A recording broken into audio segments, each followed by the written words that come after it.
El ministerio de Jesucristo fue un ministerio, realmente fue corto, ¿no? 3 años y algunos meses, ¿no? Y sabemos dónde nació Jesús, Belén de Judea. ¿Dónde se empadronó? Nazaret. ¿Dónde estuvo un tiempo? En Egipto. Sabemos que fue presentado en el templo al 8º día. Un tal Simeón lo presentó, lo dice la Biblia. Dice también que cuando tenía 12 años, en una fiesta judía, cuando ya terminó, parece ser que Jesús, pues, entre comillas, se perdió de sus papás, y sus papás, tanto José y María, muy preocupados, empezaron a buscarlo, y al de cierto tiempo dice que lo encontraron en el templo de Jerusalén, hablando con los eruditos maestros de la ley, y María llegó allí: oye, ¿dónde has estado? ¿Qué te pasa? ¿No? Jesús le contestó: estoy en los negocios de mi papá. Ah, vale. Pero avísanos otra vez, ¿no? Entonces, vemos que estaba en los negocios de su padre a muy temprana edad. No tenía negocio personal, o por lo menos posiblemente estuviera ayudando a su papá hasta los 30 años, donde comenzó su ministerio, ¿no?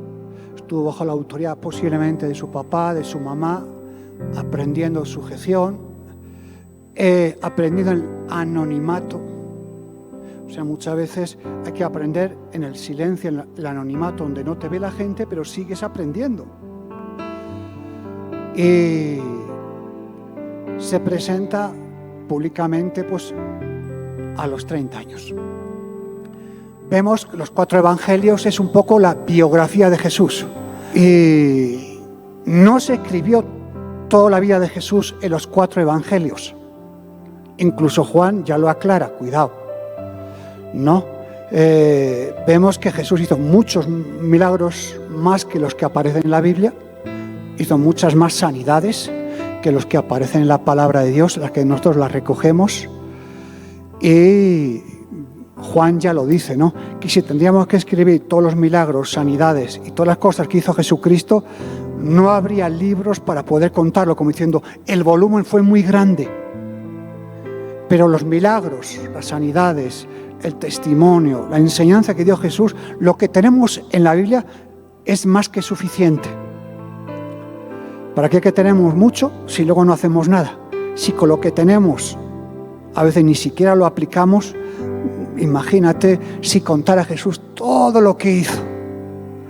Estaríamos abrumados, ¿no? Entonces, el Espíritu Santo eligió lo que tenía que estar en Mateo, en San Marcos, en San Lucas y San Juan, y con eso era más que suficiente. Juan solo relata 7 señales o milagros. Pero imagínate los milagros que vio Juan con Jesús. Vio todos los días y a todas horas estar con Jesús era un milagro constante. Eso era, vamos, Señor, yo quiero... ¿Quién no le hubiera gustado estar en estos momentos con Jesús? Andando, comiendo, desayunando, cenando en Galilea, en el monte de la Transfiguración, en el bote, en el mar de Galilea, en el monte de la Transfiguración, en la casa de Jairo, cuando la mujer de flujo de sangre... Bueno, son detalles que nos manda solo la Biblia, pero hubo mucho más. Y aquí tenemos un pequeño resumen en la Biblia. Lo que necesitamos saber, lo tenemos. No necesitamos saber si Jesús era rubio, si era alto, si era bajo, si era barrigón, si no era, si tenía ojos azules, verdes, cafés. Lo que sí sabemos es que empezó su ministerio con una tremenda esperanza para todo Israel y para todo el mundo. Y empezó a explicar su ministerio.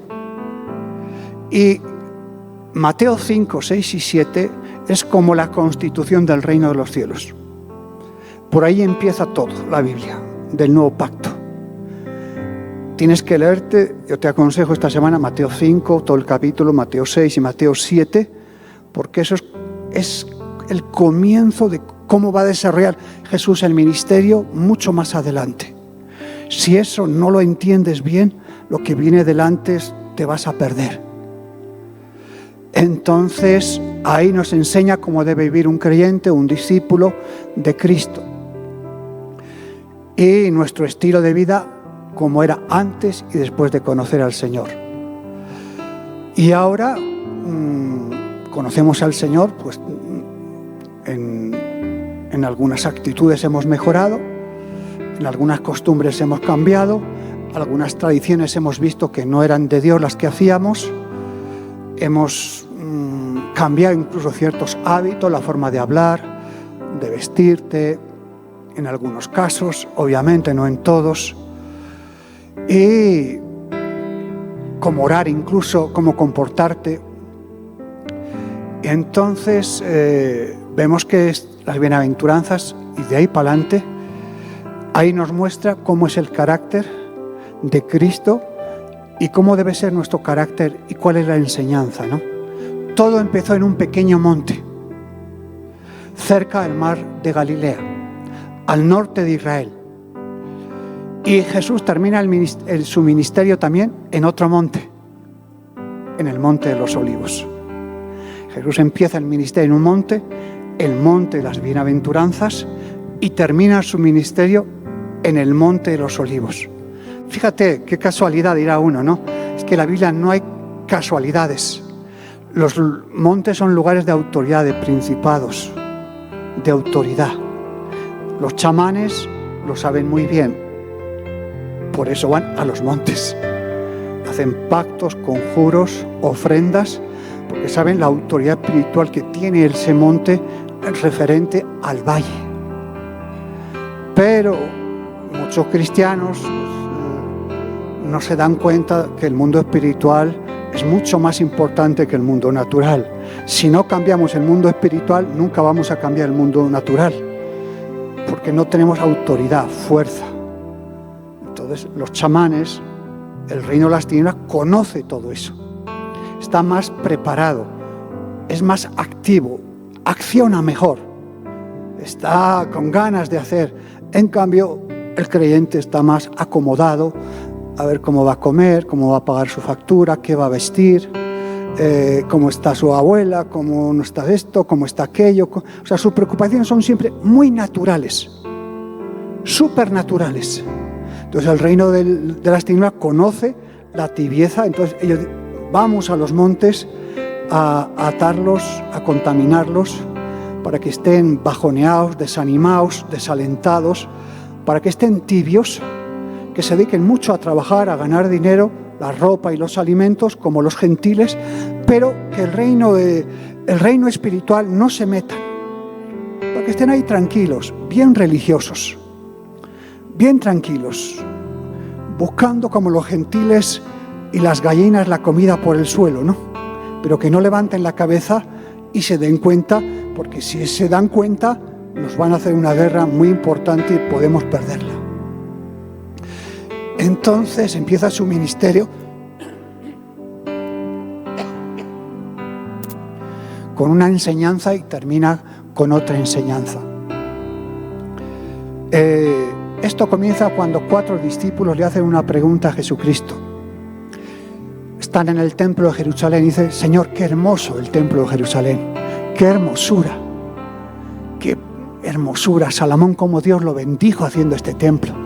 Aquí está la presencia de Dios, aquí está Dios, aquí habita Dios. Esto no lo tiene nadie, esto es una maravilla, ¿verdad, Jesús? Sí, es una maravilla, obviamente, qué bueno, ¿no? Pero de esto no quedará piedra sobre piedra, todo esto va a ser destruido. Los 4 discípulos se quedaron: ¿cómo? Si aquí habita Dios, ¿cómo va a ser destruido? Sí, en algún momento habitó Dios, pero luego habitó la tradición, la letra muerta, el creyente tibio. Algún día sí que hubo, cuando Salomón inauguró el templo, la gloria de Dios bajaba, pero con el tiempo la gloria de Dios ya no estaba en el templo, ni estaba con el liderazgo religioso.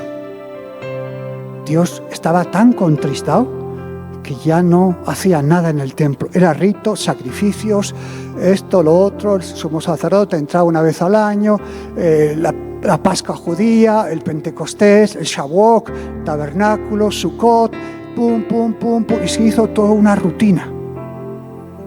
una rutina de tradición. Por eso, a 200 metros del templo de Jerusalén estaba el estanque de Betesda, donde había miles de enfermos, paralíticos, con muchos problemas físicos, y ninguno iba al templo porque sabían que en el templo no había nada que hacer. ¿Por qué? Porque los que estaban en el templo estaban llenos de tradición. Y eso nos puede pasar a nosotros. Que estemos llenos de tradición, de tibieza, de letra muerta. Que no estés renovado, que no estés limpio, que no estés ávido a las cosas de Dios. Que no estés buscando las cosas espirituales, sino estés pensando más siempre en como la gallina, a ver qué voy a comer y qué voy a vestir. Entonces, fíjate, ¿no? La gloria de Dios ya no estaba en el templo. Entonces cruzan el torrente de Cedrón. Allí estaba Pedro, Juan, Santiago, Andrés, y llamándolo aparte a Jesús les dice: ¿cómo? ¿Cuándo va a ocurrir esto? ¿Cómo eso en el templo? ¿Cuándo? ¿Por qué? Según nuestra educación y nuestras enseñanzas, así nos comportamos, ¿no? Y Jesús ya lo dice, ¿no? Escudriñad las Escrituras, porque ellos hablan de mí. ¿Cómo me vas a conocer si no escudriñas las Escrituras? Porque las Escrituras hablan de mí. Mateo capítulo 5, verso 13. Voy a tocar versículos muy fáciles que nadie va a salir aquí y dice: no entendí. No, has entendido muy bien. Porque son demasiado fáciles para no entender. Mateo 13 y 14.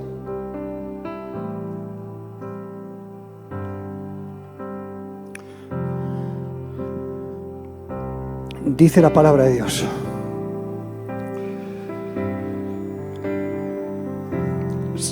vosotros sois la sal de la tierra, pero si la sal se desvaneciere, ¿con qué será salada? No sirve más para nada, sino para ser echada fuera y hollada por los hombres. 14. Vosotros sois la luz del mundo. Una ciudad asentada sobre un monte no se puede esconder, dice. Jesús ponía ejemplos muy claros, ¿no? Que estaban ahí en esos momentos, ¿no?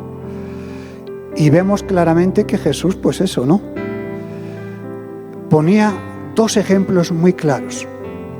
Fíjate, de Mateo 5 a Mateo 7, al último capítulo, hay 111 versículos.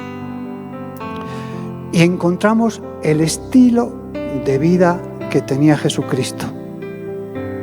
Ahí nos habla. ¿Por qué nos compara con la sal y no nos compara con el azúcar, por ejemplo? Habla, el 14, luz del mundo, sal de la tierra. Porque empezamos y debemos de tener una influencia en esta tierra, y termina siendo luz por todo el mundo, por todas las naciones del mundo. Algo que empezó muy pequeño va a terminar salpicando a todas las naciones y va a reproducir. Decía el salmista, ¿no? Lámpara es a mis pies tu palabra y lumbrera mi camino. O sea, compara la luz con la palabra de Dios. En aquellos tiempos no había luz eléctrica. Con la luz tenías que tener aceite. Si la lámpara se terminaba apagando, pues el aceite representa al Espíritu Santo. Y el aceite pues se gastaba, y si no tenías de repuesto, pues te quedabas sin luz. Se iba apagando. Y si no tenemos ese aceite para el día malo, para tener una respuesta, habla de esfuerzo y de no conformarte. No es un hombre completo que a través de las pruebas, las dificultades, ha ido madurando y ha ido aprendiendo. Equilibrado en la oración, en la alabanza, en el servicio, en el ofrendar, en colaborar. Y descubrir cuál es mi debilidad como creyente. ¿Qué es lo que más me cuesta? Pues a mí me cuesta más apartarme para orar. A mí me cuesta más apartarme para meditar la palabra. Pues a mí lo que más me cuesta es ponerlo en práctica, porque leo mucho y, oye, qué bueno soy, medito bastante, pero cuando voy a ponerlo en práctica, oye, como que no me gusta. A mí lo que más me cuesta es pedir perdón. Es que no vea, cuando ya empiezo a discutir, me caliento, a mí es que pedir perdón me cuesta.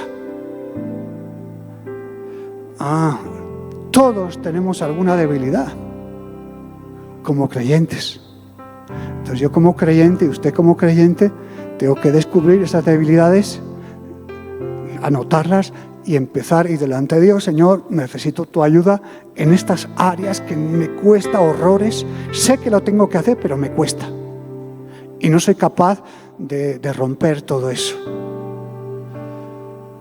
Si queremos ser la sal de la tierra y la luz del mundo en nuestras áreas, pues ahí empieza el ministerio de Jesucristo. Amén.